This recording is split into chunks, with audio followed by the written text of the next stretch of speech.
બનાસકાંઠા શાળા વિકાસ સંકુલ વાર્ષિક પરીક્ષા 2024 ધોરણ 9 વિષય ગુજરાતી 13/4/2024 લેવાયેલું શનિવારનું પેપર વિભાગ એ સંપૂર્ણ સોલ્યુશન. લોહીની સગાઈ, તો લોહીની સગાઈ શું હશે? લોહી એટલે કે ઈશ્વર પેટલીકર. સખી માર્કંડી, સખી એટલે કાકા કાલેલકર. બોળો તો ઝવેરચંદ મેઘાણી. કુદરતી તો લાભશંકર ઠાકર. બરાબર, 4/4ના જવાબ.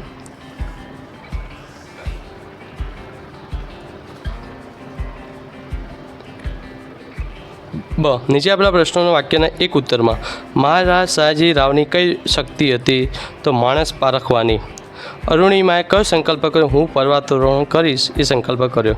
નાની બાળકી પ્રાર્થના કરવા ગઈ ત્યારે શું લઈ ગઈ? છત્રી. ઓલિમ્પિકમાં કઈ સ્પર્ધા રાખવાનું લેખક સૂચવે છે? કેળાની છાલ ફેંકવાનું. કેળાની છાલ ફેંકવાનું. નીચે આપેલા પ્રશ્નો ટૂંકમાં આવતા આ થોડા મોટા પ્રશ્નો એટલે એનું સોલ્યુશન મૂકવામાં આવશે થોડા દિવસ પછી. પાઠ 18માં હે અમેરિકા ખેલાડીઓને કઈ ચેલેન્જ કરે છે? પાઠ 8માં હે નાનજીભાઈ મહેતાનું જીવન પંચશીલ સિદ્ધાંત જણાવો. પાઠ 20માં અમૃત કાકાએ દવાખાનું મંગુ માટે કરેલ ભલામણો નોંધ. પાઠ 6માં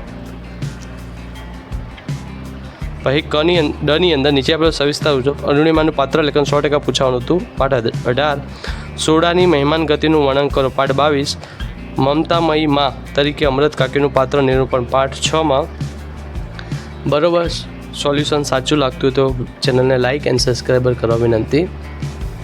સેક્શન બી હાઇકુ કયા દેશનું સાહિત્ય પ્રકાર છે? જાપાન. પપ્પા હવે ફોન મૂકું કાવ્યમાં કવિનું નામ. પપ્પા ફોન મૂકું તો મનોહર ત્રિવેદી. તિજમલ કાવ્યનો પ્રકાર લોકગીત. કૃષ્ણ અને સુદામાના ગુરુનું નામ સાંદીપની. મારા સપનામાં આવ્યા હરિ. તો આની કાવ્ય પંક્તિ થશે મારા સપનામાં આવ્યા હરિ, મને બોલાવી ઝુલાવી વહાલી કરી, સામે મરકત ઊભા, મારા મનની દ્વારિકા સુબા. બરાબર, આ આવશે એની પંક્તિ. ટૂંકમાં ઉત્તર એ છે થોડા મોટા પ્રશ્નો એટલે આનું સોલ્યુશન પછી મૂકવામાં આવશે. અચ્છા, 3 પ્રશ્નોનો જવાબ.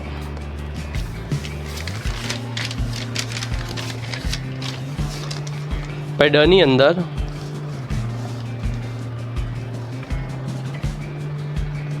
અંદર નીચે આપેલા પ્રશ્નોના સવિસ્તાર જવાબ. મારા સપનામાં આવ્યા હરિ કાવ્યના આધારે હરિમિલની ઝંખના તમારા. પાઠ 17માં આપેલું એ કૃષ્ણનું રૂપ મહાશુભકારી છે એમ કવિ શા માટે કહે છે? પાઠ 1 કામ કરે તે જીતે કાવ્યમાં વ્યક્ત થતું મહેનતનું મહત્ત્વ. પાઠ 7માં આપેલું છે. હવે જે આપણે સેક્શન સીનું સોલ્યુશન જોઈતું હતું બેઠું અસાઇનમેન્ટનું આપેલ પેપર પૂછાયું એ વ્યાકરણ સી, તો ધ્યાનથી જોઈશું. વ્યાકરણ વિભાગ જિંદગી તો આવી રીતે આવશે જિંદગી. દૂરબીન તો આવી રીતે આવશે દૂરબીન. પછી સંધિ જોડો. હિમાલય તો આવશે હિમ વત્તા આલય. આવરણ આવશે તો વાતાવરણ. વાત વત્તા આવરણ તો શું થશે? વાતાવરણ.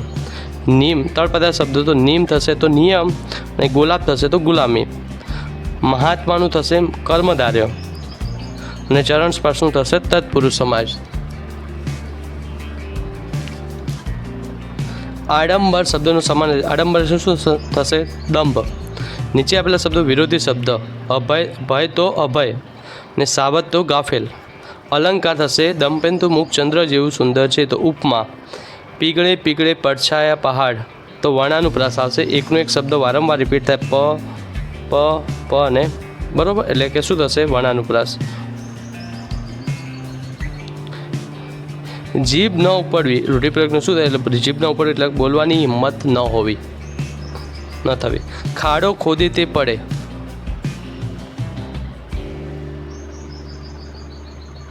ખાડો ખોદે તે પડે. બીજાનું અહિત કરવા જતાં પોતાના જ નુકસાન થાય. બીજાનું અહિત કરવા જતાં પોતાને જ નુકસાન થાય.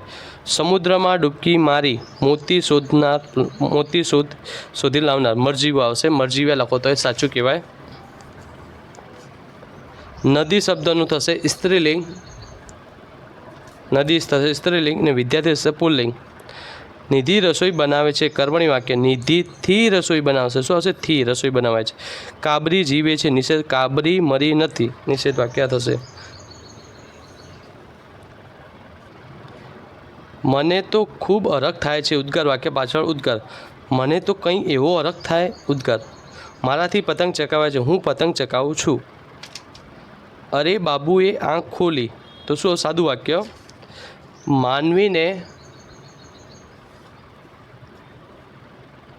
માનવીને સાગરના પેટાળ ખોલ્યા અને રણને નંદનવન કર્યા. સંયુક્ત વાક્ય. કાળ: રોનક આવતા મહિને વિદેશ પ્રવાસ જશે તો ભવિષ્યકાળ. આ જ વાત અસમના શંકરદેવ અને માધવદેવ કહે છે તો વર્તમાન કાળ. બે આબરૂ, બે વત્તા આબરૂ એટલે શું? આગળનો અર્થ થાય એટલે પૂર્વ પ્રત્યય. તાજગી તો તાજ વત્તા ઘી પાછળ પ્રત્યય એટલે પર પ્રત્યય આવશે આનું.